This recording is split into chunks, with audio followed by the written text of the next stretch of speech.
Ou pren tan pou devini dat sa?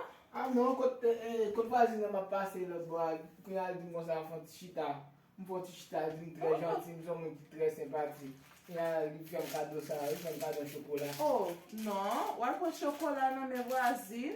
Koman chokola? Chokola mwen di mwen tre sempati, mwen janti. Wal pou chokola, sa e trompo ton pe? Kwen ala, trompe Oui, nou? ou wala Kwen mi konfians di mwen sa mwen? mwen tre sempati, a wè ta di ma bo de chokola, ma bo Ou wala konfians mwen? Hein? Ou wala konfians mwen? Le gwa sou pou chokola nan men fils, sa ve di fia, nega ou men fia. Koman sa ganyan? Ou chokola mwen nan bon mwen? Gen wèl. Hein. Ba jete mwen chokola nan mwen. Kwen ala di mwen kwa mwen chokola sa, mwen di mwen chita ou tre sempati, kwen ala wè sa di mwen sa mwen chita.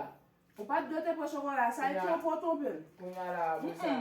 Le pou akepte pou chokola nan men lòs fi, se kon trompe m. Kote, ki sa chokola mwen nan bon mwen? Wè E ki de mba ouvel mbotel ba E ou? trompo trompe m. E trompo trompe m. Koman trompo la? Mba ou men ouvel mwen yon mwen lò Non, trompo? e trompo trompe m. A to, jalou kote sa trompo. Ou pou chokola nan men lòs fi, sa ve di. Mba mwen jel le bo, wè la mbina, wè pou ki te pon nan men. E trompo trompe m. Wè ki da pou chokola nan men lòs fi. Sa e trompo trompe m. Trompe konfians mwen, oui? Mwen mba mwen jel la kalya, non? Oui, ou pren. Mwen mba ba oul? Même sou ban man nou, e trompo trompe m. Mwen mba tam dap de manje lò sa. Ou trompe m. Gason pa pran chokola nan men fi. Koman pou wos tip, i wos simpati, li ba... Koupe m bay sa. Mwen mbodel ba ou?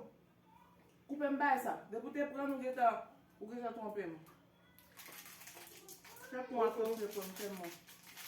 Se pou an trompe m, se moun trompe m.